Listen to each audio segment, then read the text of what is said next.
Buenas tardes, bienvenidas, bienvenidos.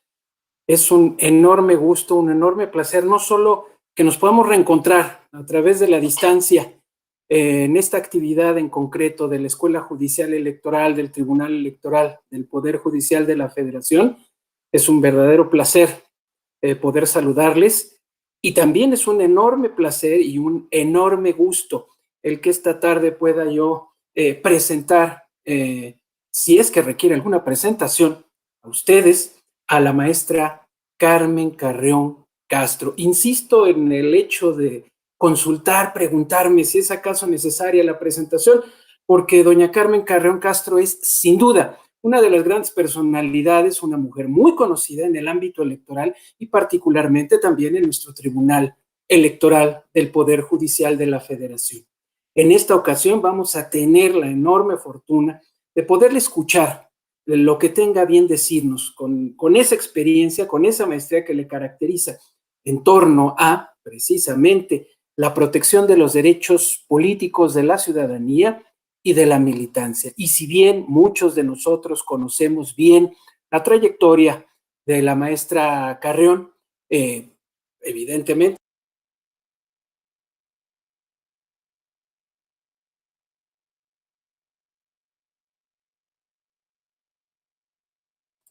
perdónenme muchísimo que no prendí mi micrófono.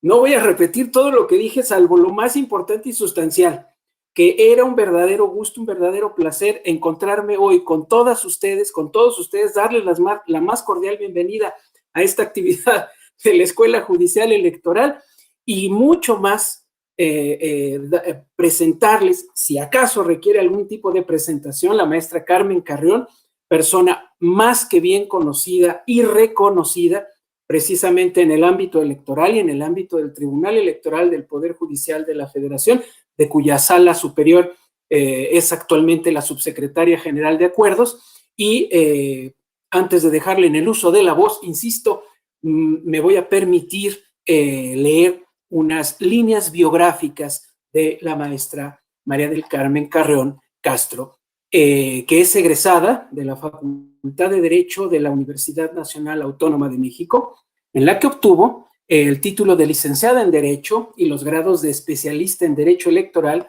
y maestría en Derecho. Actualmente se encuentra en proceso de titulación del doctorado en Administración y Gobierno del Poder Judicial en el Instituto de Estudios Judiciales del Tribunal Superior de Justicia de la Ciudad de México con la tesis Derechos Político-Electorales de las Personas con Discapacidad. Como había yo mencionado, en estos días ella se desempeña como subsecretaria general de Acuerdos en la Sala Superior del Tribunal Electoral del Poder Judicial de la Federación. Previamente, la maestra Carmen Carreón ocupó el cargo de magistrada de la Sala Regional Especializada del referido tribunal, además de desempeñarse previamente también como integrante magistrada del Tribunal Electoral de la Ciudad de México. En 2015 obtuvo el reconocimiento Autonomía e Inclusión de Personas con Discapacidad por la indiscapacidad en la categoría Acceso a la Justicia para las Personas con Discapacidad. Ha sido galardonada con la presea Hermila Galindo 2007 en la categoría de Derechos Humanos por su aportación en el campo de la promoción de los derechos político-electorales y de acceso a la justicia de las mujeres. Y en 2018 fue postulada a la Medalla de Honor Gilberto Ricón Gallardo, de la Cámara de Diputados del Congreso de la Unión. Le otorgó un reconocimiento por su postulación y por su ardua labor en beneficio de las personas con discapacidad. Actualmente, la maestra Carmen Carreón ha sido postulada para la medalla Belisario Domínguez. Sus líneas de investigación son género, derecho electoral, formación cívica de los niños y las niñas en los procesos electorales, derechos de las personas con discapacidad y grupos vulnerables. Es integrante de la Asociación Mexicana de Juzgadoras, la Asociación Mexicana de Mujeres Juezas y Magistradas, la Asociación de Magistradas Electorales de las Américas y del Instituto Nacional de Administración Pública. Es además integrante de la International Association of Women Judges y de la Asociación Internacional de Mujeres Juezas, capítulo México. Es coautora del libro Manual del Intérprete Judicial en México, del cuento, bastante recomendable. Por cierto, Explorando la Democracia, PES y Faltas Electorales, ambos publicados por Tirando Blanche, México. Guía para la inclusión de personas con discapacidad, acceso a la justicia y derechos político-electorales, publicado por el Tribunal Electoral del Poder Judicial de la Federación, y autora de diversos artículos en revistas especializadas.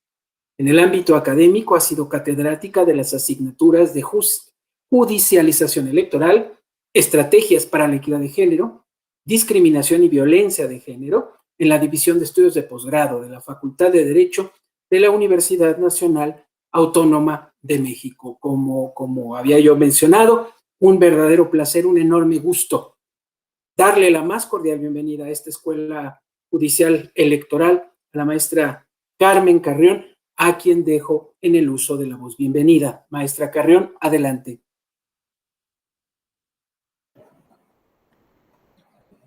¿Se escucha? Sí, gracias.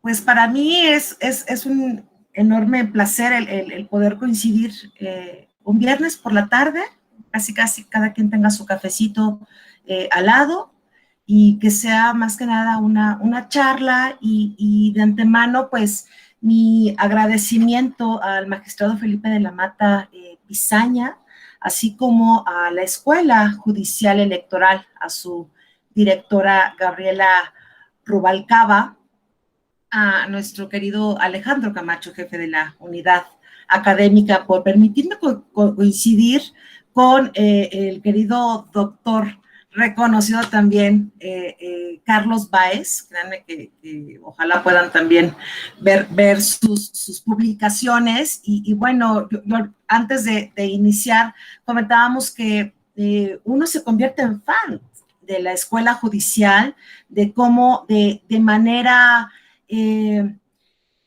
proactiva, ¿no? Aún y cuando estamos en un momento de pandemia, ha buscado la forma de tener una interacción con la ciudadanía, con los grupos en situación de vulnerabilidad, y estar siempre presente, ¿no? Entonces, para mí es un honor el poder participar en este seminario, curso avanzado de medios de impugnación en materia electoral, pues el cual, como ustedes saben, pues bueno, consta de 11 clases. A mí me corresponde la número 5, ¿no? Denominada Protección de los Derechos Políticos de la Ciudadanía y de la Militancia. Y aquí créanme que es de reconocer esta vanguardia y este constante interés que tiene nuestra escuela judicial para poder pues romper estas barreras y de manera permanente tener este acercamiento pues con la militancia, con la sociedad, con partidos políticos, con autores o sea, que créanme que siendo estudiante pues jamás hubiera podido tener la oportunidad de ver, y más ahora que nos enfrentamos, a diferencia del año 2018, que fue, sí, ¿se ve la presentación, perdón? ¿Sí? Ok. Sí, maestra. Gracias. Más ahora que estamos enfrentando esta pandemia, y bueno, a diferencia del 2018, pues ahora este proceso electoral tiene características importantes en las cuales pues las autoridades electorales han tenido que enfrentar el salvaguardar la salud de la ciudadanía, pero también con la proactividad y con el derecho comparado, ¿no? De que ha habido elecciones en otras latitudes, y bueno, el decirles que se está, pues aún y cuando estamos en esta pandemia globalizada, pues hay un incremento también en casos de violencia política o de violencia, y estamos por ir revisando, ¿no? Está por elegirse 21,368 cargos de elección popular, con elecciones concurrentes en 32 entidades federativas, con una lista nominal de 94.980 ciudadanas y ciudadanos, pues los cuales pues son todas y todos importantes para las autoridades electorales a nivel local, a nivel regional y a nivel federal. Y es por ello que créanme que nos encontramos lo suficientemente comprometidos y para juzgar con una visión, con una perspectiva de derechos humanos, con una perspectiva de inclusión y con una perspectiva de género.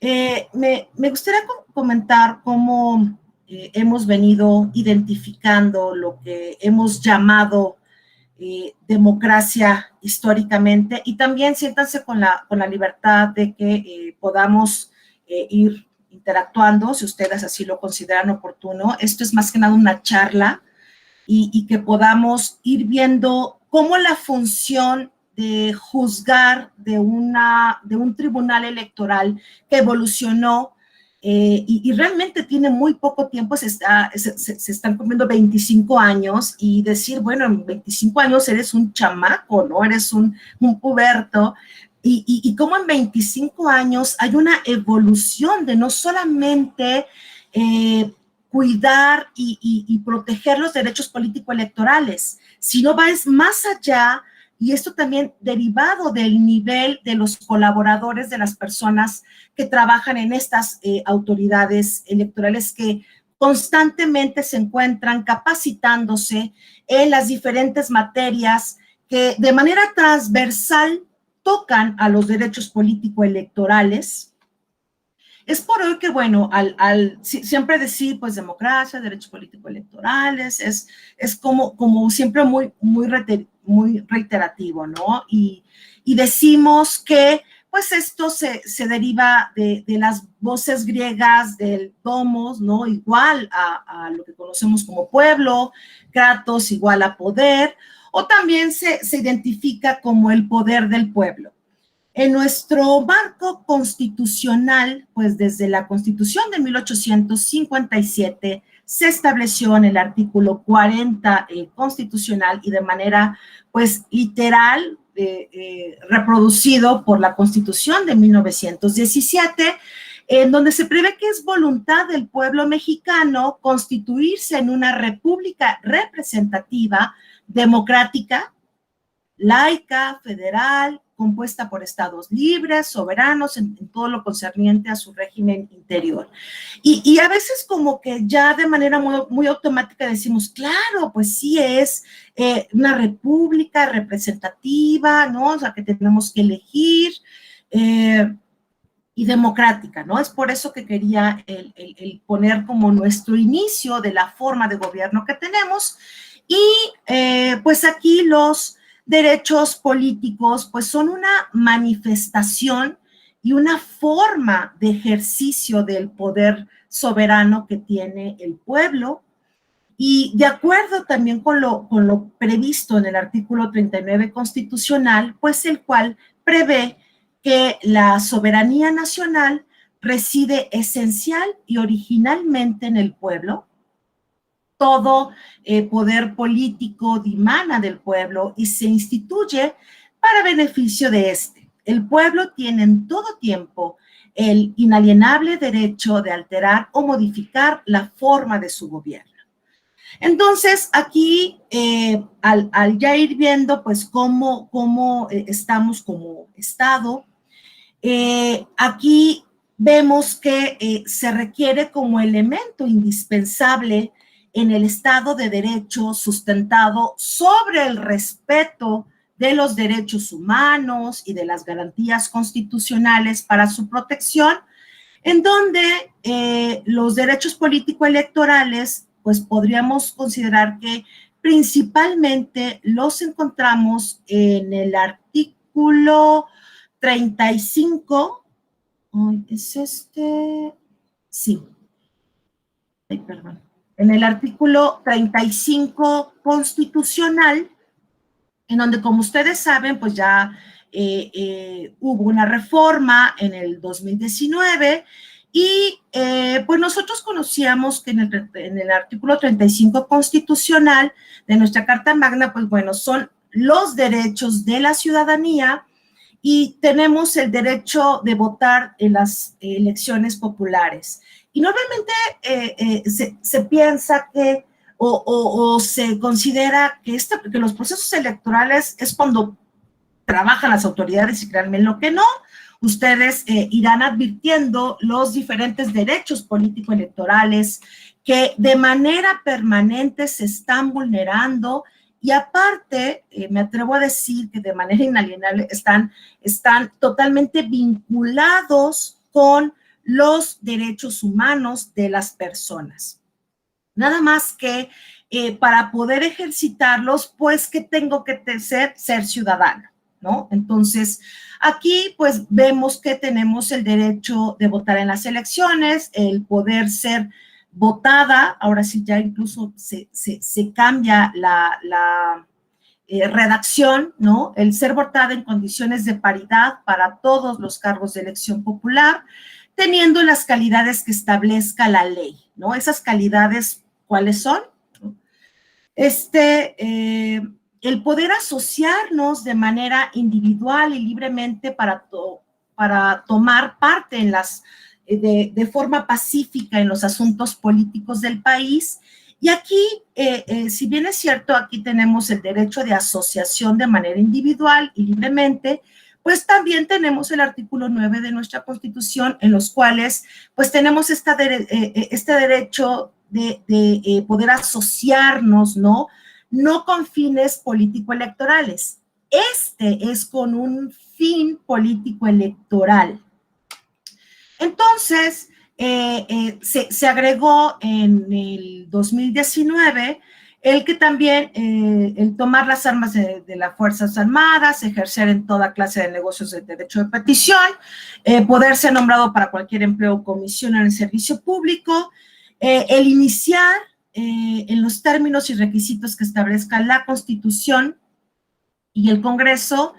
El Instituto Nacional Electoral tendrá las facultades para establecer el iniciar las leyes, ¿no?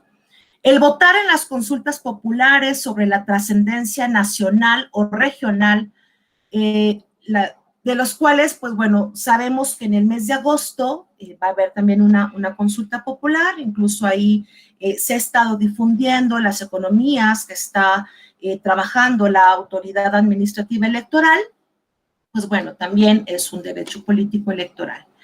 Y pues ahorita por lo que hemos podido avanzar, bueno, ya sabemos que es una democracia y ya sé cuáles son ahorita, cuáles son mis derechos políticos electorales, pero realmente la democracia me está considerando a todas y todos los personas, a todas y todos los que habitamos en algún lugar, en algún momento, en algún espacio. Uno pensaría que en estos temas de igualdad, de bote pronto diríamos, sí, claro, me está considerando a todas y a todos para poder participar en la vida pública del país. Pues bueno, como les he venido comentando, pues se requiere tener esta calidad de ciudadano como requisito para poder participar en la vida política del país. Y estos requisitos también han ido cambiando conforme ha ido evolucionando la humanidad. Pues, por ejemplo, podemos decir que anteriormente, pues, las mujeres no teníamos el derecho reconocido para ejercer este derecho al voto, las personas esclavas, ¿no? Y esto, pues lo que se veía como muy normal, hoy lo vemos como la esclavitud. O sea, ¿cómo creen? Pues bueno, todavía desafortunadamente vemos algunos ejemplos de esclavitud en otras entidades federativas o no muy lejano de donde nos encontramos, ¿no? Ahora nos preguntamos de quiénes son ciudadanos, pues también de acuerdo a la Constitución, nos establece en el artículo 34 constitucional que son ciudadanos de la República los hombres, o los varones y mujeres que teniendo la calidad de mexicanos, otro requisito, la calidad. Entonces, para ser ciudadano, pues tengo que tener la calidad de ser mexicano y que reúnan además los requisitos de haber cumplido 18 años de edad y tener un modo honesto de vivir. Estos dos requisitos ha habido también, y como ustedes saben, en otras entidades, en otros espacios, en otros países, se tiene reconocido como la mayoría de edad, pues de 21 años o con otros 18 años, y ha habido iniciativas en las cuales se ha propuesto bajar la edad para poder participar en la vida política de nuestro país. En lo personal, no lo veo descabellado, no lo veo mal.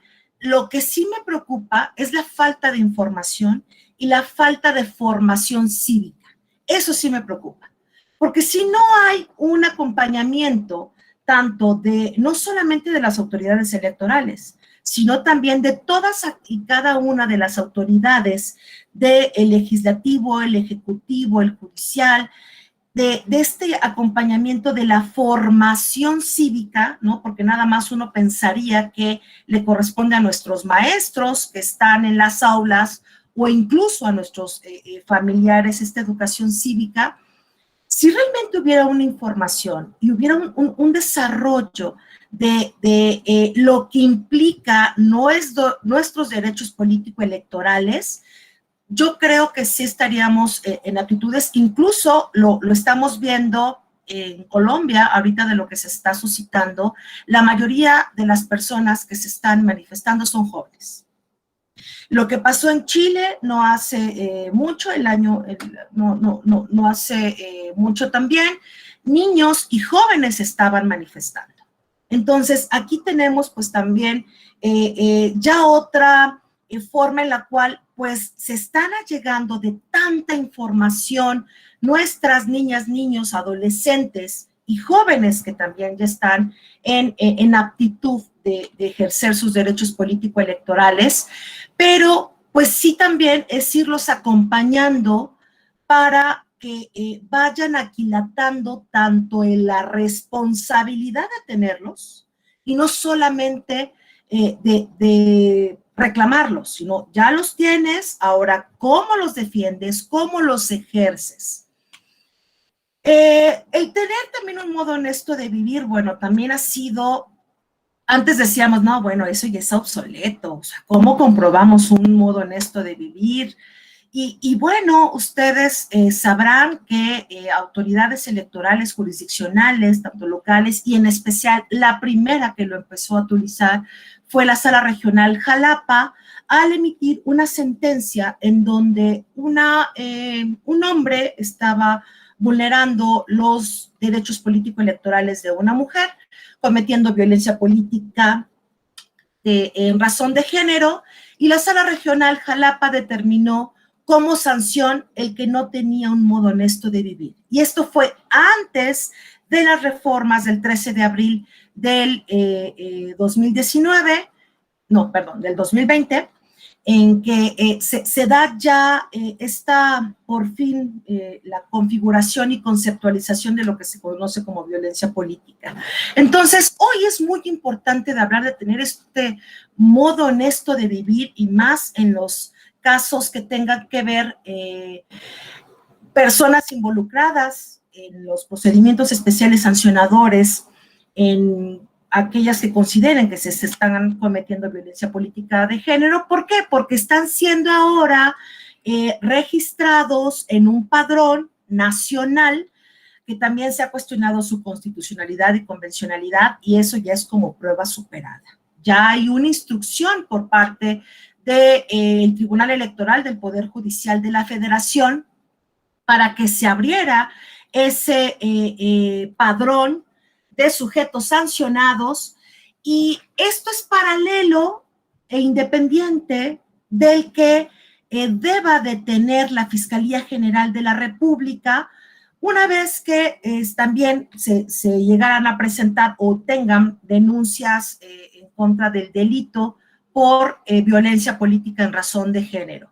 Ese es otro padrón que en sí es legislativamente fue al que le correspondió tener este padrón, pero bueno, tuvo a bien la Sala Superior el solicitarle, y si ustedes podrán entrar, créanme, creo que ha hecho un excelente trabajo el Instituto Nacional Electoral con relación a la violencia política, el tener una plataforma, un micrositio de estar todos los días actualizando quienes están siendo registrados a nivel nacional por violencia política de género. Te dice el estado, te dice quién es y aparte por cuánto tiempo.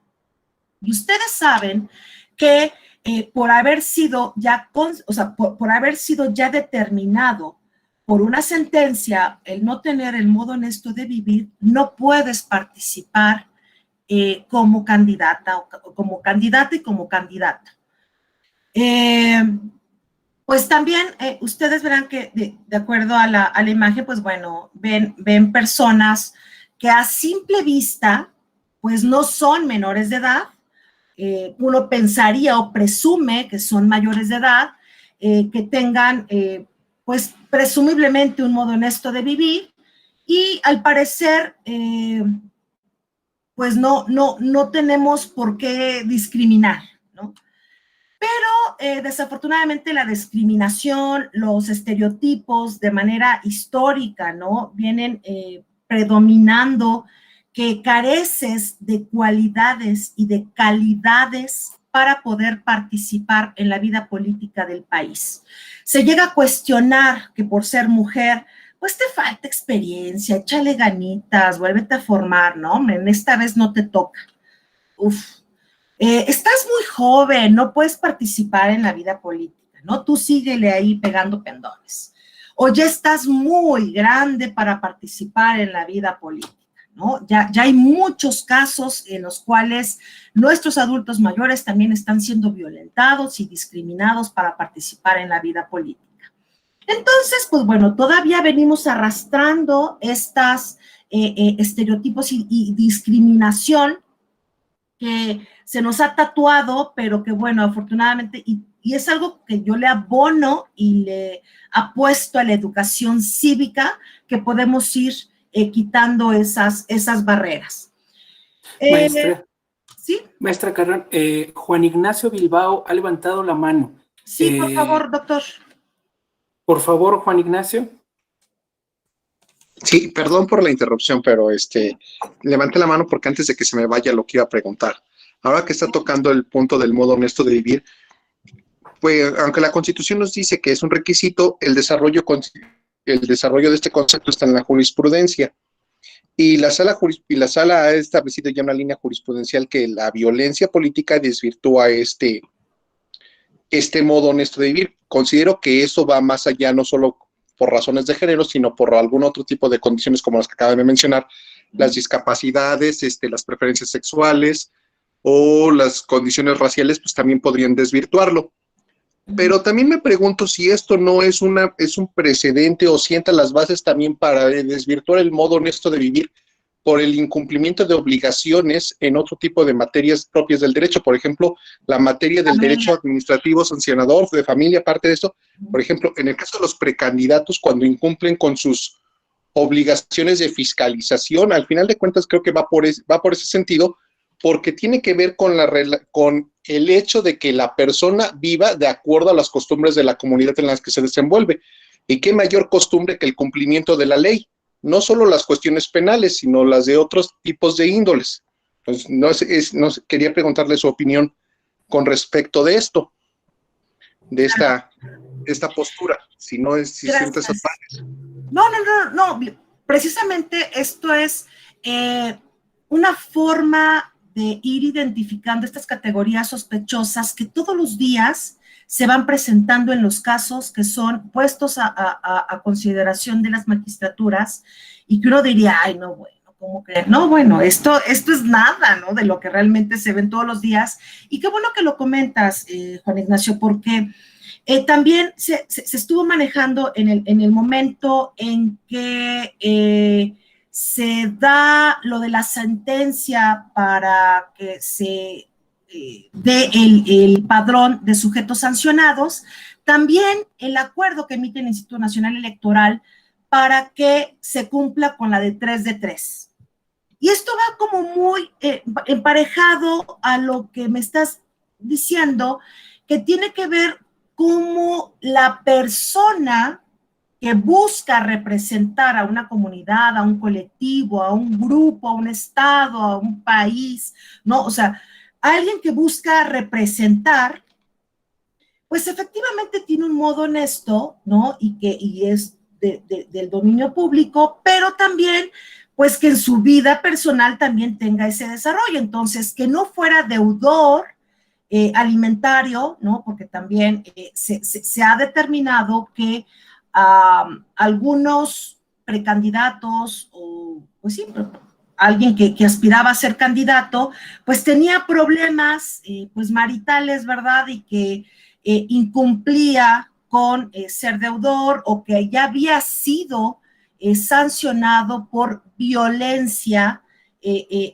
no política, pero sí de género, en violencia intrafamiliar y violencia en contra de su familia o de su pareja, y ahorita me acuerdo del otro. Entonces, sí coincido contigo que esto va evolucionando, o sea, recordemos que tanto el derecho y como nuestra democracia es dinámica. Incluso yo comentaba que pues antes no podían ser ciudadanos, los esclavos o que tenían otro tipo de calidades y tenías que ser güerito, de una situación económica pues regular, ¿no? Para que realmente tú pudieras elegir a quién querías que te representara, ¿no? En tus intereses.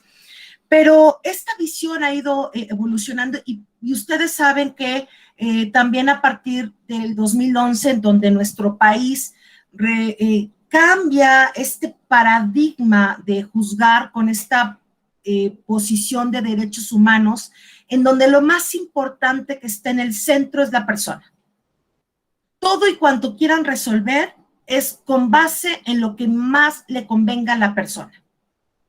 Entonces, sí es casi como aplicar la de candil de la calle y obscuridad en su casa, ¿no? Donde pues sabemos que muchos representantes afuera pues tienen como una careta, ¿no? De las acciones y actividades que tienen en su vida pública, pero que también traen como una historia.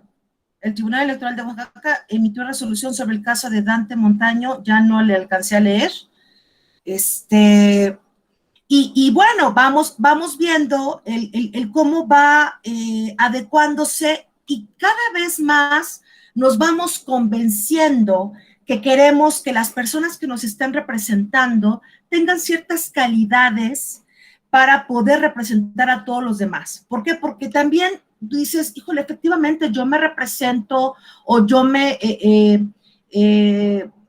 veo como reflejado con X o cuáles candidatas o candidatos y que sé que va a pugnar por generar políticas públicas o mejores aspectos, como ahorita vamos a ver con el antecedente ahora del RAP 21 del 2021, en donde la Sala Superior determina, ¿no?, que debe de haber personas migrantes, ¿no?, candidato migrante, que represente los intereses que también históricamente este grupo ha sido discriminado, violentado, invisibilizado, el voto de las personas privadas de su libertad sin tener una sentencia que ya causa Estado, es lo que uno diría, pues bueno, ¿qué tiene que ver con ¿qué tiene que ver con los derechos políticos electorales? Todo y nada. Todo, créanmelo. ¿Y quién cumple al 100%? Pues yo creo que todos somos humanos y tenemos defectos, tenemos virtudes y tampoco queremos a alguien que se dé los golpes de pecho y que, a ver, o sea, estamos buscando un ciudadano que quiera comprometerse, que quiera representar y todos decimos, bueno, en este momento yo estoy desempeñando un cargo y para mí es el mejor en este momento. ¿Por qué? Porque te permite desarrollarte y te permite servir. Con esa convicción, creo que está enfocado en el que podamos buscar estas cualidades o calidades y no por lo que en apariencia uno pudiera decir, ¿no? Pues porque es mujer, o porque es indígena, o porque está preso, o porque es adulto mayor, o porque tiene tatuajes, ¿no? Eso tiende a la discriminación automática sin realmente conocer a la persona. Entonces, ahorita como vimos, el reconocimiento formal, ¿no? Aquí pues vemos que había esclavos, incluso pues hasta las propias mujeres, pues necesitamos de acciones positivas por parte del Estado para poder juntar estos derechos político-electorales con estos grupos que en derecho, ¿no? Están reconocidos para poder ejercer estos derechos político-electorales, pero pues este reconocimiento formal pues no es suficiente para que ciertos grupos en condiciones de vulnerabilidad participen en la toma de decisiones públicas. Y me pongo a pensar el de qué cualidades o calidades te hace diferente a los demás, y creo que mucho tiene que ver con la palabra discriminación. Por lo que pues es necesario que el Estado pues realice estas acciones positivas para poder garantizar el ejercicio, ¿no? Que realmente, o sea, que el ejercicio es que realmente lo puedas hacer, que realmente tengas las condiciones y no tengas las barreras para tener este plano de igualdad, pues toda vez que históricamente han sido invisibilizados, negados o relegados a la participación material en algunos asuntos públicos, que va desde el ejercicio del voto activo hasta el acceso a los cargos de representación política en distintas pues proporciones y también por sus propias particularidades y épocas, ¿no? O sea, no podemos decir que el que a todos y cada uno de estos grupos que históricamente han sido invisibilizados, al mismo tiempo les regresan el reconocimiento de los derechos. Ha habido, afortunadamente, colectivos. O sea, yo reconozco mucho a la sociedad civil organizada porque buscan a través de, ahora reconocido ya los amigos Curi o medios de impugnación, este tipo de reconocimientos, ¿no? ¿Por qué? Porque van analizando la problemática social que se está presentando y le hacen ver a la autoridad que hay circunstancias que no se están dando en un plano de igualdad para poder poner estas acciones de nivelación y que también puedan representar a estos grupos. Ahorita, pues desafortunadamente estamos viendo, digo, yo no sé, bueno, sí sé, por cuanto hace a la ambición de poder, el decir, pues ahorita con la medida que vamos a analizar de que haya personas con discapacidad, pues se están haciendo pasar por personas con discapacidad sin tener la condición. ¿Y por qué se está buscando que haya diputado migrante, personas con discapacidad, afrodescendientes, indígenas? ¿Por qué? Porque también están representando a esa colectividad, están representando a ese grupo y buscarán, o eso sería lo que uno pensaría, buscarán que en el legislativo, en el ejecutivo, se generen condiciones que favorezcan a estos grupos discriminados históricamente. La calidad de ciudadanía es contar con la posibilidad de elegir de manera libre y periódica a través del voto a los representantes que ejercen ese poder político. Pues en México los derechos políticos no tuvieron un desarrollo jurídico importante hasta mediados del siglo XX, en atención a que no existía la posibilidad de plantear este tipo de conflictos surgidos en la aplicación e interpretación de las leyes electorales ante órganos jurisdiccionales autónomos, toda vez que los aspectos sobre esa materia concluían en la calificación de las elecciones por órganos políticos conformados principalmente por personas vinculadas con la política o que fueran militantes o que tuvieran intereses partidistas o de algún grupo en los temas sometidos para su consideración. De modo que esas resoluciones se encontraban emitidas con una carga preponderantemente política. Y pues lo que ahora ya son principios de autonomía, de certeza en las autoridades jurisdiccionales, pues bueno, significaba que los ciudadanos no contaban con algún mecanismo para su defensa de los derechos político-electorales frente a los actos o resoluciones que eran emitidos. Ahora, pues nuestra Carta Magna pues, contempla ya una autoridad jurisdiccional específica, creada, especializada para el conocimiento y resolución de los conflictos suscitados respecto al alcance y aplicación de los derechos político-electorales a través del juicio para la protección de los derechos político-electorales del ciudadano, los cuales, créanme que tiene muy poquito tiempo de vida, pero es un boom, ¿no? Es de los medios de impugnación que más se reciben en los tribunales electorales. Y desde la creación del Tribunal Electoral del Poder Judicial de la Federación, como órgano adscrito al Poder Judicial de la Federación, se le da como esta investidura del pertenecer al Poder Ejecutivo, pues ha venido ejerciendo el Tribunal Electoral dentro de sus facultades en asuntos vinculados con los derechos humanos de las personas, haciendo efectivo es que alguien escribió algo, perdón, ya no alcancé a... De hecho, maestra, si me permite, sí, por favor. una mano levantada y le puedo leer también las participaciones que han estado llegando. Ok, gracias.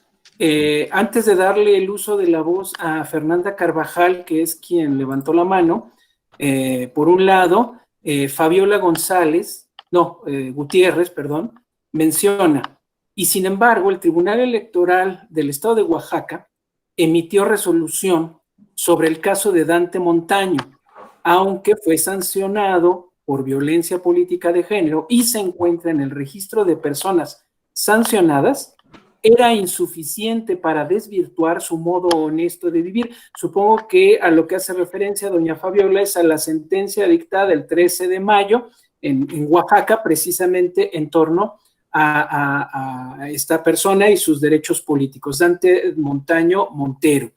Y el comentario de Carlos García preguntándose si habrá alguien 100% honesto para cumplir este requisito, y Antonio Urbina, que menciona, hablando de las personas que han intentado inscribirse como candidatos que representan grupos vulnerables, entre paréntesis, indígenas o migrantes, considera que solo basta con retirarles la candidatura o debería procederse como en el caso de violencia política en razón de género, ya que de lograr su objetivo estarían ocupando espacios que le corresponden a esos grupos históricamente discriminados. Esto es lo que dice Antonio Urbina. Si me lo permite, maestra, le daría entonces el uso de la voz a Fernanda. Bueno, bajó ya la mano, no sé si desea o no participar. Fernanda, me parece que era... Hola, buenas tardes. Hola, una disculpa, sin querer levanté la mano, pero no quería participar. Gracias. No, pues ahora participas. ¿En dónde estás, Fabiola? Fernanda.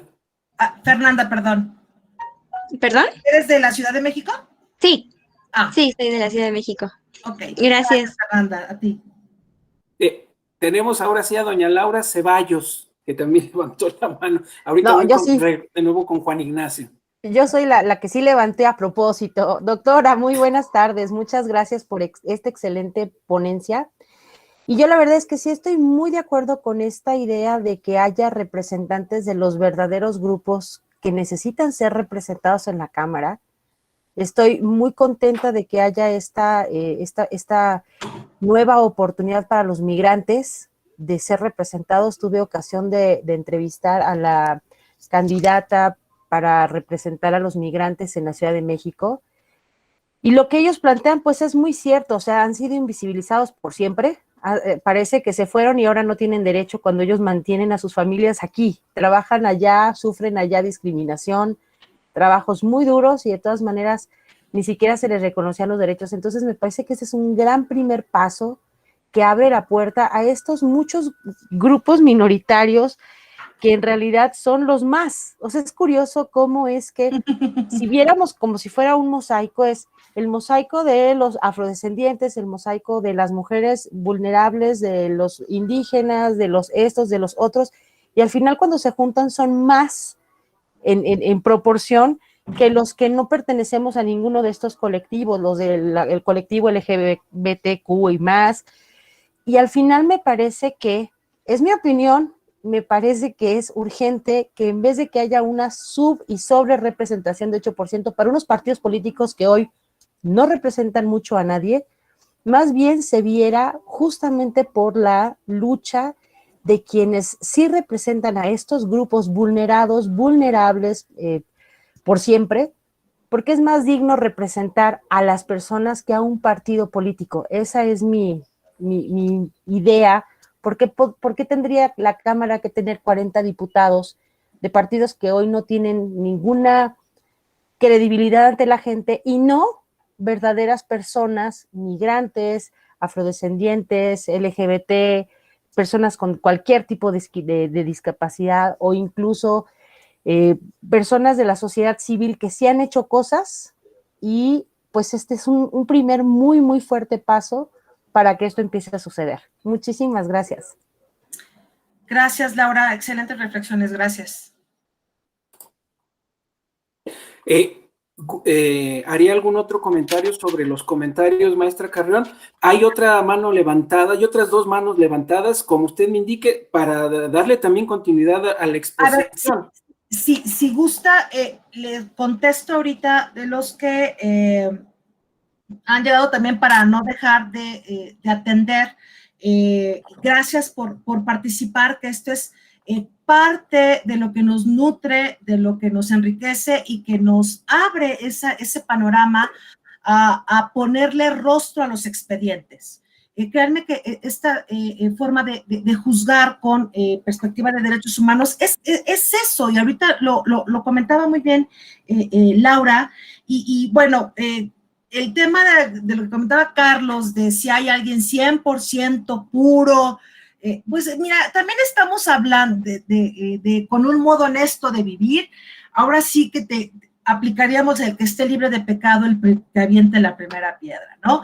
Y bueno, ahorita hablando en estos estándares, ¿no? De lo que consideramos que debe de tener promedio, un modo honesto de vivir, pues bueno, es que sepamos lo que como funcionarios esperamos, ¿no? Que hagan su trabajo, que cumplan con sus actividades, que cumplan con sus funciones, seas electo o no, ¿eh? Y eso también lo hablo por primera persona, porque tengo la calidad de servidora pública y uno está en los espacios, y más si tú pides representar, híjole, pues con mayor razón, ¿no? Es como que, y lo ha dicho la Sala Superior, este tamiz de la libertad de expresión, ese tamiz de la piel que debes de tener durita para estar en la vida pública, pues también tiene que ver con todo lo que consideramos debe de ser adecuado para valorar este modo honesto de vivir. Y esto, como les comentaba, va evolucionando. El decir, estamos viviendo la democracia de hace cuántos, del siglo XIX. No, a ver, estamos viviendo la democracia del 14 de mayo del 2021. Estamos viendo la democracia de ahorita, la estamos formando todos los días. Y todas y todos ustedes forman parte de esa democracia y debemos de comprometernos con ella. Debemos de comprometer en el conocimiento, en el saber. Si ahorita todas las autoridades están desplegando una serie de propaganda y de información por los diferentes mecanismos, radio, televisión, Twitter, o sea, redes sociales, sus páginas, para que sepan qué es lo que está en juego. No es una cantidad menor, 20,230 y tantos cargos de elección popular, y todas las autoridades están tratando de informar. Ahora pues también uno tiene que hacer pues lo suyo para poder ir viendo estos requisitos, ¿no? O sea, con quién nos identificamos más. Antonio Urbina. Híjole, muy buen cuestionamiento el de que no bastaría el solamente quitarle la candidatura a una persona por esta simulación que creo que a todos nos da coraje o nos desagrada el engaño. Creo que la mayoría de las personas en nuestro uso cotidiano decimos, no me gusta la mentira, no me gusta que me simule. Y eso ha pasado mucho y tienes razón, ahorita se ha llegado al grado a decir, bueno, pues no eres sujeto de representar o se te quita la candidatura y a lo mejor pues no sé si una multa, pero tienes razón, fíjate que no se trata, y bueno, acaba de pasar ahorita en la candidatura de San Luis Potosí a diputado federal, que, y si me mueve la cabecita, efectivamente, ¿no? Mejor conocido como el Mijis, ¿no? Que sí fue una persona que fue diputado local, pero como él llegó al poder por ser él, no tuvo que simular ser indígena o tener otra calidad para llegar al poder. Creo que eso fue en su momento el éxito que lo llevó al poder, ser el Mijis. Pero ahorita que intentara hacerse pasar por una persona con calidad indígena, pues dices, híjole, no está padre porque efectivamente desmotivas y dejas de ver realmente las necesidades que tienen estos grupos históricamente olvidados. Laura, pues de verdad tienes mucha razón en esta visión más ciudadana, ¿no? Coincido en que hay una crisis por cuanto hace a la falta de credibilidad del sistema de partidos, pero pues esto también nos lleva a la reflexión de qué tipo de representantes queremos. Y eso es algo que sí nos corresponde a todas y todos y cada una de nosotros que tenemos la calidad de ciudadanas y de ciudadanos, en donde podamos tomar esas decisiones y realmente entrar al escrutinio, ¿no? De las personas que te están encarando para poderte pedir su voto para representar. Pues bueno, creo que ahí es importante el ver que también los partidos políticos tienen que hacer su chamba, ¿no? Por cuanto hace a la ley de partidos políticos, que ustedes saben que también tiene muy poquito de haber, de su vida, ¿no? Al haberse emitido en 2014, ¿no? Incluso ahorita traen una deuda de la reforma del 13 de abril del 2020 también con relación a violencia política en razón de género, que en su momento, ya después de que pasemos esto, pues habrá que cuestionarles qué van a hacer o qué piensan generar de condiciones para tener este contacto y este clic que se ha roto con la ciudadanía. Parece que representan sin tocar, sin conocer, sin caminar, sin escuchar, que es algo que pide y está ávido la ciudadanía. Creo que eran mis preguntas, estimado doctor, si no al contrario, estoy a sus órdenes. Así es. ¿Le parece bien? Insisto, hay otras manos levantadas, pero para que pueda usted avanzar con la exposición, maestra, y en un momentito más regresamos con las manos levantadas. Ok, O de una apuro, vez, como sí, usted me diga. si quiere, de una vez le entramos, doctor. Perfecto, muchas gracias. Gracias, Pues no, usted. le pediría de nuevo a don Juan Ignacio Bilbao y posteriormente a don Carlos García Magdaleno, si pueden abrir su micrófono para hacer uso de la voz, por favor. Gracias, doctor. Sí, muchas gracias. Sí, con respecto a lo que comentaba el compañero de la situación de que si bastaba con retirar la candidatura, efectivamente, como lo comenta la magistrada, se acaba de resolver este asunto del candidato a diputado federal por San Luis, y hasta donde entiendo, la sentencia mandata investigar esta situación de la prueba que ofreció para la autoadscripción indígena. Entonces, tal parece que no basta con quitar la candidatura, o que la sanción no solamente es quitar la candidatura, sino que tiene otras implicaciones para efectos de sanción de otra naturaleza. Entonces, sí. Aparentemente nada más es quitar la candidatura, pero tal parece que no, que implica otro tipo de condiciones con respecto de las pruebas. Y esto habría que analizarse si a lo mejor habría que mandar a hacer un curso de alguien para sensibilizarlo por el hecho de tomar ventaja, o de querer tomar ventaja para la representación de un grupo, ¿no? Ahí sí, pero tendría que ver ya más con la ética que propiamente con la sanción que va acompañada a la investigación de este tipo de asuntos. Y luego me llama la atención un poco, todavía comentando un poco sobre esta jurisprudencia, lo platicaba hace algún tiempo en clase de la maestría con el maestro Fabián Eslava, que era lo que pasaba con este apego a las costumbres de la comunidad, cuando la comunidad o cuando las costumbres de la comunidad no son tan apegadas a la norma o a la ley, ¿no?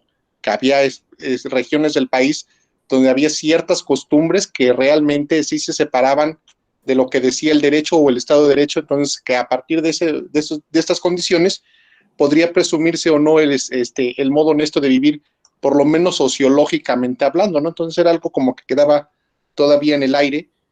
Y respecto a esta situación de la representatividad de los grupos vulnerables, en algunos, tal parece, por lo menos a mí así me da la impresión, de acuerdo a un asunto que se ha vivido en Tlaxcala, de donde yo soy originario, con respecto a la cancelación de unas candidaturas de un partido político de la cuota de la comunidad de la diversidad sexual, porque argumentan las organizaciones que las personas asignadas a estas candidaturas no forman parte de ese colectivo.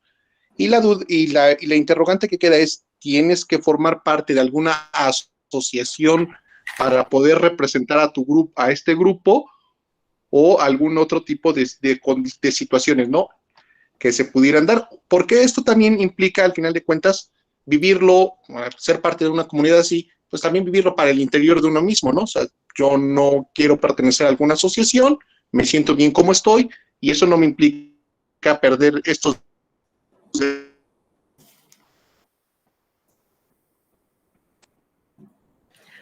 Como que perdimos la última parte de la exposición de Juan Ignacio. Juan Ignacio. Pero mientras se restablece, ya se restableció. Nos comentabas del caso de LGBTQ+. ¿Te refieres al JDC 833? No, lo que pasa es que se acaba de dar en Tlaxcala en esta semana un partido político registró candidaturas a presidencias de comunidad, en orden distinto al ayuntamiento, y se cancelaron porque no respetaron la cuota de asignación correspondiente a la comunidad de la diversidad sexual. Yo comentaba que tal parece que se empiezan a presentar estas problemáticas porque las organizaciones defensoras de estos colectivos argumentan que los candidatos registrados no forman parte de esta comunidad. Entonces, yo planteo la interrogante de que, ¿qué sucede? ¿Es necesario pertenecer a estas organizaciones? ¿Uno lo puede vivir desde su particularidad y para su intimidad propiamente dicha? Entonces, lo que decía es que estas cuotas, por muy nobles que parezcan, empiezan ya a presentar ciertas problemáticas que a lo mejor al momento de diseñar la política pública de las acciones afirmativas no se toman en consideración. Yo entiendo que hay un asunto ya relacionado con que nos puede dar luz de cómo resolver este asunto propiamente, pero considero que sí se han ido presentando conforme avanzan los procesos estas problemáticas. Tienes razón, pero afortunadamente, derivado de esas problemáticas, es cómo se van haciendo esas medidas de nivelación y se van haciendo más, y solo no necesitas pertenecer a una comunidad ni a un colectivo, ¿no? La cosa es que acredites la calidad. Ese es, que acredites la calidad, que acredites la condición, porque también hay una persona que simuló tener la condición de discapacidad y anexó unas recetas médicas. No, pues, ¿qué pasó? Incluso ahorita es cuestionado el por qué el INE solicitó los certificados médicos, cuando ahorita lo importante es evolucionar del modelo médico reparador al modelo social de la autonomía e inclusión de las personas con discapacidad. Pero platicando con las personas con discapacidad y con los colectivos, es decir, la autoridad electoral no es experta en discapacidad y entonces debe de ir cumpliendo con ciertos parámetros o requisitos para precisamente ir generando esta brecha de decir, pues solamente los que tengan estos requisitos van a poder aspirar a o acreditar que lo tienen. Entonces, ese certificado de discapacidad te lo otorgan los DIF municipales o los DIF locales, o hay otra serie de, pues desafortunadamente, cuestiones médicas, está muy relacionado con la cuestión médica para que sepan qué tipo de discapacidad tienes. Pero, y esas problemáticas se van resolviendo conforme se van dando los casos.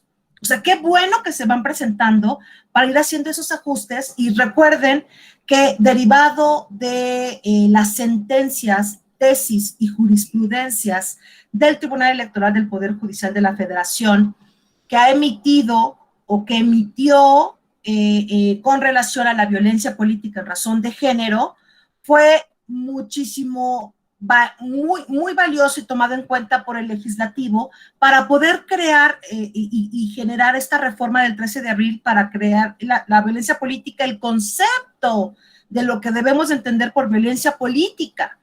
Si no hubiera habido este protocolo de actuación para conocer casos de violencia política en razón de género, que era una guía para saber qué casos o sentencias o tesis y jurisprudencia, hubiera sido más complejo, porque había quien te dice o te decía que la violencia política no existe, que no se ha dado, y seguramente porque no la han vivido. Ahora sí, casi levanten la mano quien no ha sido discriminado o quien no ha sido bulleado en sus trabajos o en sus comunidades. Entonces, creo que ese tipo de circunstancias te ayudan y ayudan a la autoridad para ir haciendo esos ajustes. Espero haber contestado, Juan Ignacio. Sí contestó maestra. Creo que una cosa más respecto del certificado que comenta de discapacidad, es muy problemático obtenerlo, por más que si no es con fines asistencialistas no se obtiene, es muy complicado hacerlo, se lo digo por experiencia, yo lo he tramitado de alguna manera y es todavía muy complicado que te digan, bueno, ¿para qué lo quieres? Pues es que lo quiero porque me hace falta, ¿no? No, es que me tienes que decir para qué lo quieres, ¿no? Pues, si no es con fines asistencialistas es muy complicado obtenerlo. Entiendo que para cubrir estas cuotas no sería invasivo que el instituto te lo pida, o sea, ¿por qué? Porque al final de cuentas hay algunas discapacidades que son muy evidentes, pero hay otras que no, y entonces pues no considero que sea invasivo que te pidan esto para que tú acredites la pertenencia a un colectivo de alguna manera, sin que esto implique que tengas que afiliarte a una organización en defensa de este colectivo. Uh-huh. Sí. Muchísimas gracias. Le pediré entonces a Carlos García Magdaleno si abre su micrófono, por favor, para su intervención. Muy buenas tardes. Doctora, mire, yo cuento con una discapacidad neuromotora y durante 18 años he participado en la política. y he buscado el derecho de ser votado.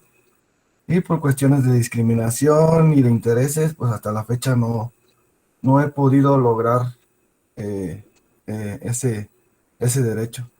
Entonces ahorita yo actualmente estoy estudiando la maestría en Derecho Electoral, ya voy a terminar y y me gustaría me gustó que usted esté haciendo usted hizo la tesis de los derechos políticos electorales de las personas con discapacidad. De hecho, yo pienso hacer una tesis parecida también, pero mi pregunta es, las personas de discapacidad no tenemos los mismos derechos que las mujeres o que cualquier otra persona vulnerable como los indígenas para que se legisle en base a todo lo que ya está pasando y que tengamos los mismos derechos para poder ser votados. Pues ya ve que ahora ya la regiduría pues, tiene que ser un hombre o una mujer, también tiene que ser las personas indígenas. Y yo considero que también nosotros como personas discapacitadas tenemos esos mismos derechos. No sé qué opina, doctor. Pues créeme que fue música para mis oídos, ¿no? Digo, porque efectivamente he venido trabajando con colectivos y con la sociedad civil estos temas, Carlos, y entiendo que ahorita pues vamos a ver que una de las sentencias, que es el RAP 21,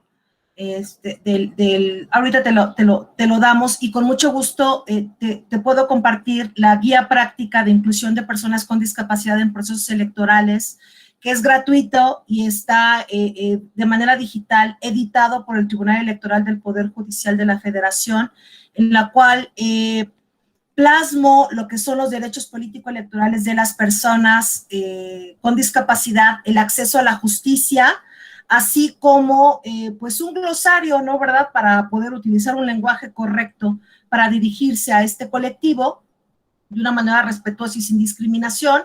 Y créeme que ha habido una evolución abismal. Desde el 2018 se buscaba mucho, primero había el que no podían votar, que ni siquiera tenían derecho a nada. En 2018 se fomentó mucho la participación política de las personas con discapacidad y se puso mucha atención por cuanto hace a los materiales y por cuanto hace a que pudieran ejercer su derecho al voto.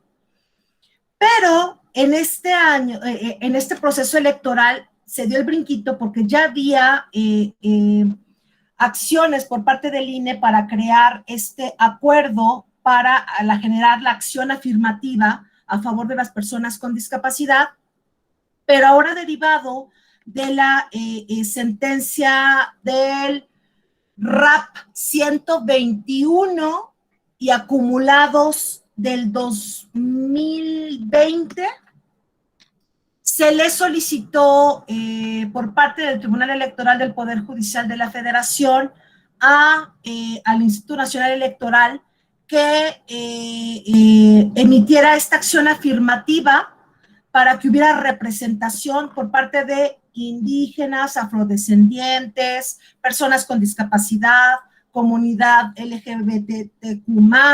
Ahorita lo vamos a ver para que veas cuántas personas se determinaron que podían, o sea, que deben de acreditar esta condición con la intención de que efectivamente sean electas y estén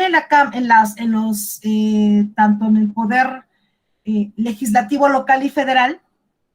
Y aquí desafortunadamente, no sé en dónde estés, Carlos, no todos los institutos electorales locales emitieron ese acuerdo y generaron las condiciones para que las personas con discapacidad también fueran electas.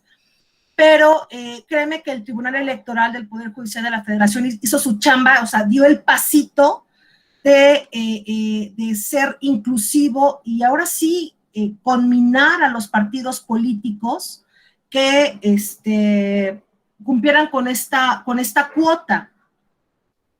Pues yo sé que los partidos políticos reclaman de dónde van a sacar a las personas con discapacidad. Híjole, estamos hablando de 21 millones de personas, 21 millones de personas, ¿no?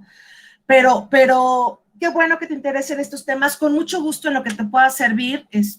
Al final están mis datos, estoy en el Tribunal Electoral y con todo gusto es el tipo de de personas y de condiciones que decimos, wow, pues vámonos ayudando unos a otros para hacer accesible la información. Créeme que el Tribunal Electoral cuenta con un portal accesible, con información vasta en la materia de derechos político-electorales que espero sea de tu interés, Carlos. Gracias por preguntar. Gracias, doctora. Ya nada más si me permite comentarle algo a Carlos, ahorita que habló. Sí, claro. Yo también he estado trabajando con temas de inclusión de personas con discapacidad, Carlos, porque yo también padezco una que es motriz. Entonces, en lo que te puedo apoyar, pues cuenta conmigo. Hay algunos antecedentes también del tribunal que ya son públicos, y hay algunas otras cosas que podrían servir, pero si gustas en algún momento, pues también tengo algo de información que te pudiera servir respecto de una investigación que también ya tengo avanzada. Entonces, para que si nos apoyamos entre nosotros es mucho más sencillo. Sí. Es correcto. Sí. Ahorita creo que de lo que han estado padeciendo las personas que aspiran a ser electas, desafortunadamente es la dificultad de hacer campaña en condiciones para las personas que tienen discapacidad motriz, por ejemplo, o que tienen otro tipo de discapacidad, la comunicación. Hace falta generar propaganda política en formatos accesibles para que realmente pueda llegar a la mayoría de la población. 11:50, ok. Ahorita le voy a pedir a la Escuela Judicial que me ayude a subirles la guía práctica de inclusión de personas con discapacidad para que sea de su conocimiento.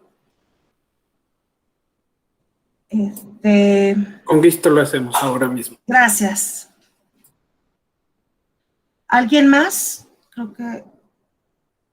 Son las manos que estaban levantadas y los comentarios, ya incluso usted misma leyó lo que mencionó Maday Sánchez. Gracias. Entonces, adelante, por favor, maestra. Muchas gracias.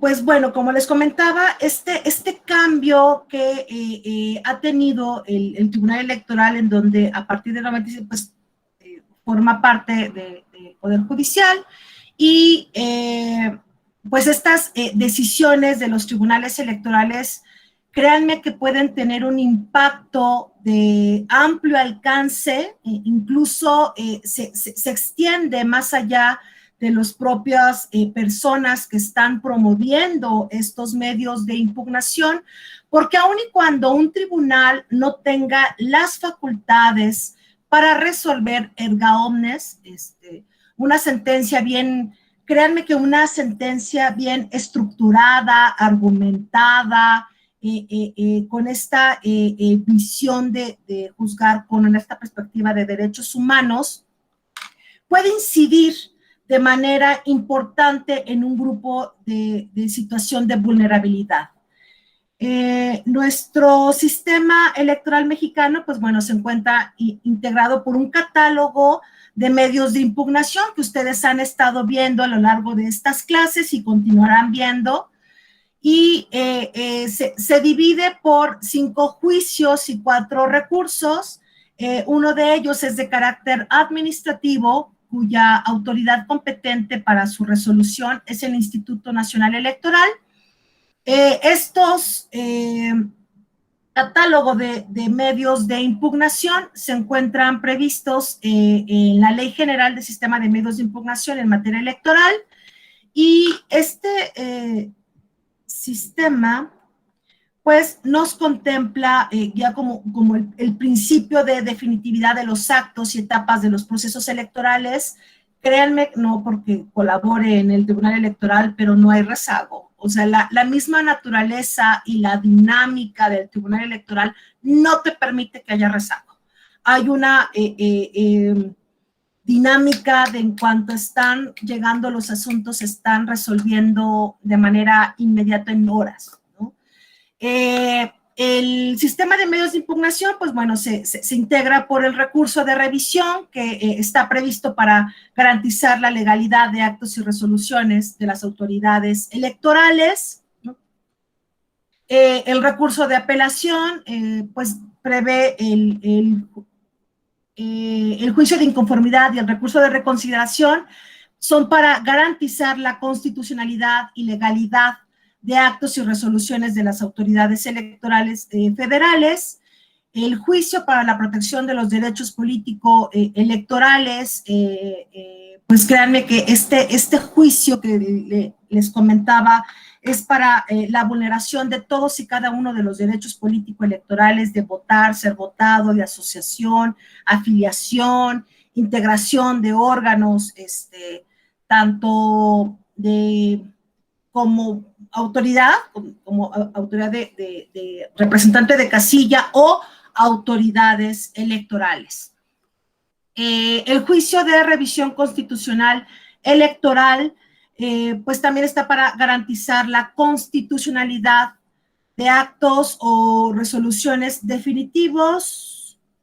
El juicio para dirimir los conflictos o diferencias laborales entre el instituto. A ver, en la materia laboral, se ha construido por parte del Tribunal Electoral, en donde resuelve los JLI o resuelve los medios de impugnación de los servidores públicos que trabajan en el Instituto Nacional Electoral o que trabajan en el Tribunal Electoral. Existe una comisión que resuelve estos medios de impugnación. Ahora, a grosso modo, les comento algunos asuntos, ¿no? Para poder dialogar con ustedes, en donde, por ejemplo, el JDC 400 del 2019 de Sala Regional Jalapa, que por las mismas características que tiene esta sala,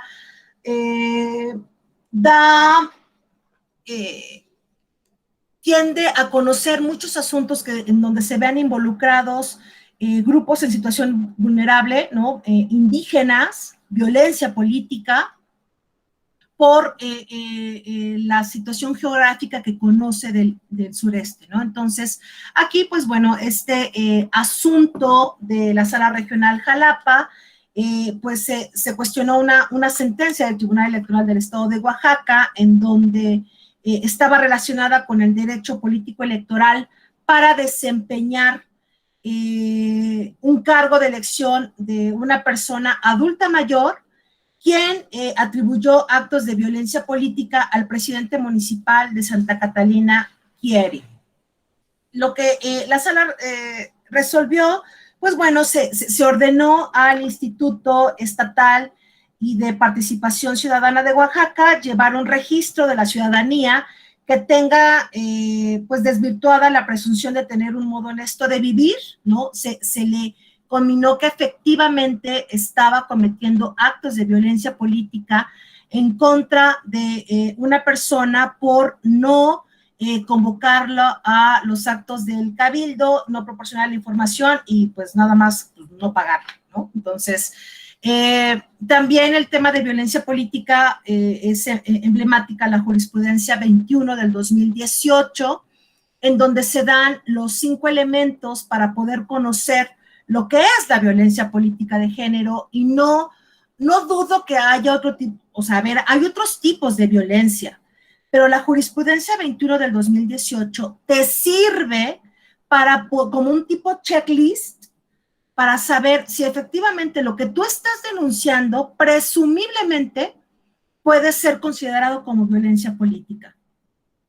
El 29 de diciembre, sigue, a ver, lo que les comentaba ahorita de la Sala Superior resolvió el RAP 121 del 2020, y acumulados 122, 125, 126 y 127, así como el JDC 10.176, en el que determinó establecer acciones afirmativas a favor de los grupos en situación, en condiciones de vulnerabilidad. Esta sentencia, yo decía que para cerrar con broche de oro el 2020, pues bueno, se emitió. Esto fue el 29 de diciembre del 2020. Y bueno, se determina que hay 30 fórmulas en forma paritaria, 21 fórmulas de candidaturas de mayoría relativa en 21 distritos indígenas concretos en los que exclusivamente se deben postular personas de esa comunidad. 9 fórmulas de candidaturas de RP, de representación proporcional, para personas con discapacidad, 8 fórmulas en forma paritaria, 6 fórmulas de candidaturas de mayoría relativa y 2 fórmulas de RP. Para personas afromexicanas, 3 fórmulas de candidatura de mayoría relativa, 1 fórmula de candidatura de RP. Personas de la diversidad sexual, 3 fórmulas en forma paritaria, 2 fórmulas de candidaturas de mayoría relativa en cualquiera de los 300 distritos, 1 fórmula de candidatura de RP. Y aquí, pues, cada fórmula de personas de la diversidad sexual corresponderá al género al que se autoadscriban, ¿no? Aquí es algo importante y más por lo que tiene que ver con LGBTQ+. Y si se postulan personas no binarias, no serán consideradas en alguno de los géneros a fin de cumplir con la paridad y evitar simulaciones o el fraude a la ley. El Instituto Nacional Electoral ha venido desarrollando una serie de acciones y de información, cápsulas, para poder difundir esta información. Creo que a nuestros partidos políticos y a los candidatos les hace falta generar esta propaganda político-electoral en formatos accesibles y sí ser como, yo le he hecho como más un tema creativo, ¿no? Por la misma también pandemia, ¿no? Porque no es lo mismo una persona que tenga discapacidad motriz andar tocando puerta por puerta o a una persona que es sorda. Obviamente la complejidad en condiciones de igualdad para estar solicitando el voto es distinto, ¿no?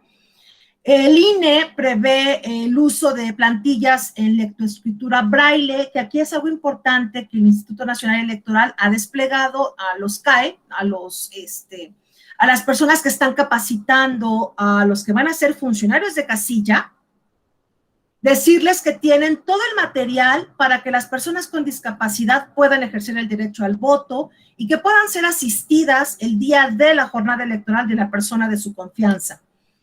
El uso de mamparas especiales para dar una facilidad a las personas en silla de ruedas, la posibilidad que cualquier persona con algún impedimento pues sea asistida, tener un espacio accesible. Entonces, todo esto está siendo difundido, ¿no? Por parte de las autoridades tanto locales como nacionales. En el REP 45 del 2021, resuelto el 10 de septiembre del 2020, la Sala Superior conoció de un asunto de la Sala Regional Especializada. La verdad que quise ponerles de varios temas, pero bueno, este asunto fue conocido en una primera instancia por la Sala Regional Especializada, llega por medio de impugnación del REP y tiene que ver con el Poder Ejecutivo del Estado de Morelos, quien acompañó a un entonces candidato al Huejutla de Reyes Hidalgo, en el que pues pronunció un discurso y al haber participado, sí, con mucho gusto, al haber participado de manera activa y los asistentes lo reconocieran en su carácter de gobernador del estado de Morelos, pues le agradecieron su presencia y gracias por todos los apoyos aquí al candidato. Y al tener una participación activa en los eventos, pues se determinó que había generado un beneficio, una inequidad en la contienda, y esto generó cometer la infracción de imparcialidad en la contienda. Luego entonces, por lo que hace a los derechos de los militantes, no es que se les esté limitando, sino que los titulares del Poder Ejecutivo pueden asistir a eventos proselitistas en el ejercicio de sus derechos de reunión y de asociación política, pero tener una actividad pues pasiva, no estar hablando, generando discursos, interactuando, porque obviamente no pueden quitarse la investidura y esto genera una inequidad. Pues rapidísimo aquí la sentencia del REC 322. Ay, sí, es que, perdón, ya no me dio chance de ponérselos, pero bueno, aquí la REC 322, que incluso está así calientita esa sentencia, pues tiene que ver con la forma el vínculo con la militancia partidista, ¿no? Porque el exigir la desvinculación para buscar la reelección por parte de otro partido político es restringir el derecho a ser votados. Esta sentencia fue emitida el 12 de mayo y bueno, creo que parte de estas acciones es que pues vayamos hablando tanto de los criterios emblemáticos que han abierto brecha en los derechos humanos, como ahorita comentábamos que la democracia se va adaptando, se va adecuando a los nuevos requerimientos y necesidades de la sociedad, pues también las autoridades electorales, ¿no? Y entonces, espero haber cubierto sus expectativas. De todos modos, cualquier duda, comentario, aportación, reclamo, me encuentro en mis redes sociales y en carmen.carrion@te.gov.mx, y muchísimas gracias por la atención, maestro. Al contrario, maestra, muchísimas gracias a usted. Hace un momento se acaba de compartir precisamente la liga para que todos podamos consultar de manera directa esta guía para la inclusión de personas con discapacidad, precisamente de su autoría, maestra Carrión. Y además de las personas que, bueno, aquí en esta aula virtual estamos dándole seguimiento de manera sincrónica, exactamente, por ahí ya incluso la descargaron. Nos están siguiendo también en Facebook Live, nos están siguiendo en YouTube y demás. Personas que nos están siguiendo en estos otros medios de comunicación nos hacen llegar también algunas preguntas. En concreto, una persona bastante conocida por todos nosotros, don Marco Antonio Pérez de los Reyes, hace la siguiente consulta. ¿Existe cuota de adultos mayores, así como la hay de jóvenes? Es pregunta que plantea, insisto, don Marco Antonio Pérez de los Reyes. Y tenemos ya la maestra Carrión hace un momento dio su correo electrónico, la pueden ustedes también seguir, contactar a través de sus redes sociales y maestra, no sé si gusta usted contestar esta pregunta que le hace don Marco Antonio Pérez de los Reyes.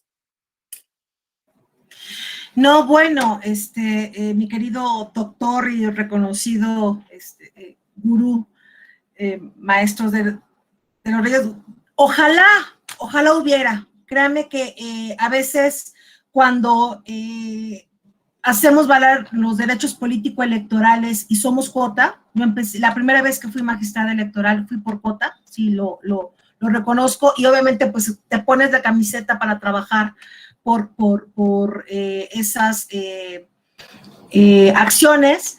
Pues sí, ojalá hubiera de adultos mayores, porque no nos estamos dando cuenta, y también porque empiezo a trabajar los derechos políticos electorales de las personas con discapacidad, porque a veces también nuestros adultos mayores, que vamos para allá, ojalá vayamos para allá, están siendo discriminados, y también podemos aplicar muchos de las medidas de nivelación y de acciones afirmativas y de ajustes razonables por cuanto hace a la accesibilidad de la información, en la movilidad, en los formas de cómo se interactúa.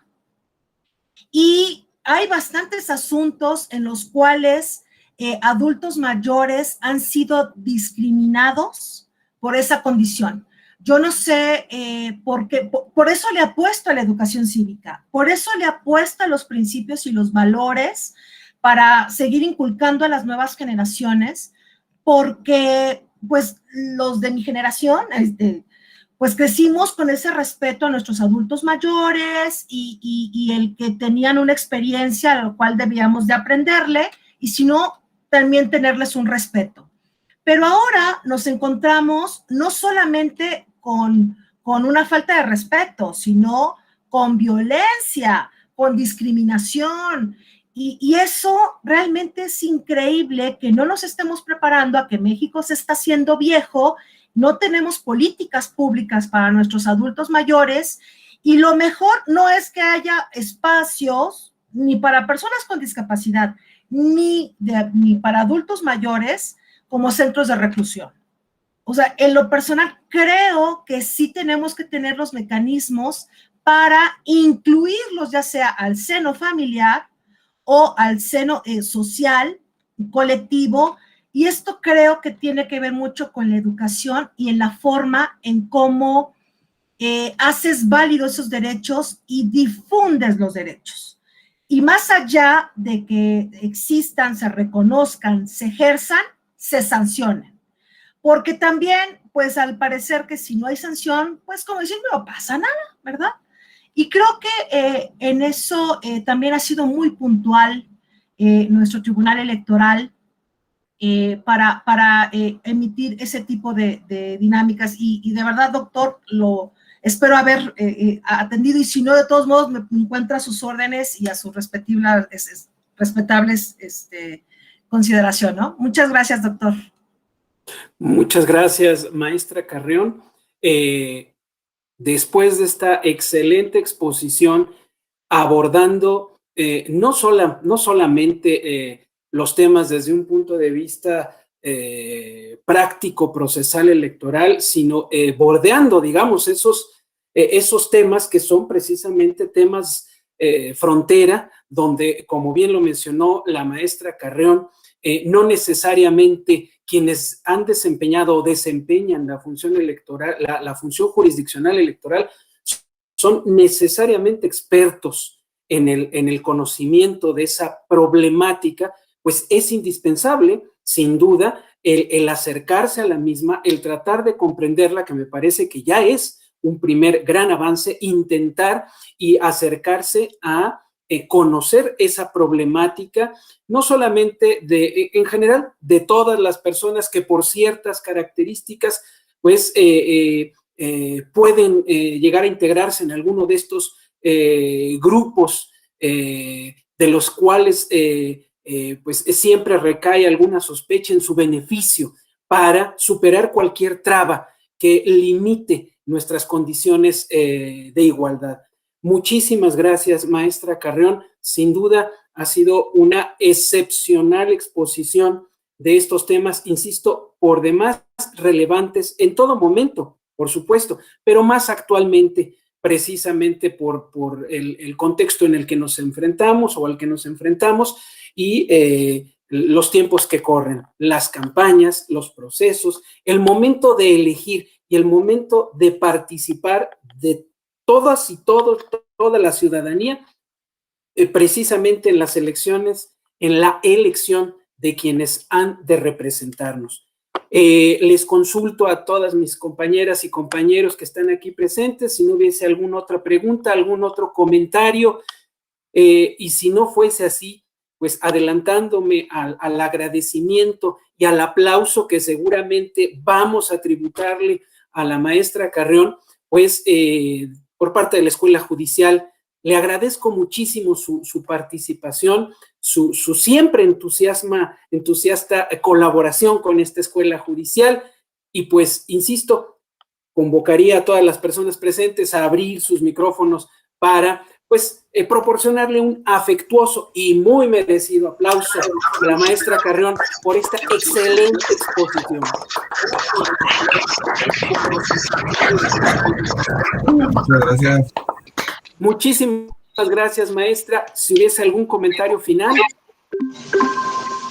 Y yo quisiera agradecerle a la maestra su apertura, porque como bien lo dice ella, a veces no encontramos experticia dentro de las autoridades electorales para tratar los temas de discapacidad, pero siempre se agradece la apertura de escuchar a quienes sí la padecemos en la vida diaria, y eso mejora mucho tanto la percepción que tienen como la que tenemos nosotros respecto de si somos o no escuchados de alguna manera, ¿no? Entonces eso se agradece, y eso también demuestra la intención y la capacidad de poder trabajar en equipo para poder mejorar estos temas de inclusión. Eso sería todo. Muchas gracias. Maestra Carrión, palabras finales. Pues honestamente uno se queda con estos compromisos, precisamente este tipo de diálogos, de interacción, es conocer las necesidades de para dónde debemos de caminar. Y esto es la única forma de ir mejorando nuestra democracia, de ir mejorando las formas de participar, y creo que por eso me declaro fan de la Escuela Judicial, porque a pesar de las condiciones que nos encontramos de pandemia, pues bueno, buscó el mecanismo para, de manera permanente, 24 horas, o sea, diferentes mecanismos y de una gran oferta académica. Créanme que hay personal muy comprometido en el Tribunal Electoral, como ahorita, gracias que nos escuchó el doctor Marco Antonio Pérez de los Reyes, que es una institución en nuestro tribunal, que le reconocemos el conocimiento, su expertise en temas indígenas y de historia, ¿no? Que bueno, como este tipo de personas, hay muchísimas en el tribunal, sin hacer menos a mi doctor Carlos Báez y al maestro Alejandro Camacho, pues bueno, que nos comprometemos con las causas, y es el claro ejemplo de cómo las sentencias que a veces no se difunden o no llegan a tener este impacto. Ustedes saben que el derecho electoral es dinámico y trabaja con base en precedentes. Es sumamente importante saber que ya se conoció el tema, que ya se discutió y que esto va generando tesis y jurisprudencia para la protección, que nadie se pensaba que protegiera derechos humanos, ¿no? Entonces, créanme que es un honor el poder pertenecer a esta institución y que podamos cumplir sus expectativas. Que tengan un excelente fin de semana y gracias por su tiempo. En lugar de irse a tomar algo rico, gracias por dedicármelo. Y bueno, que tengan una excelente tarde. Muchas gracias. Esto es lo rico que tomamos esta tarde. Hasta pronto. Muy buenas tardes. Gracias.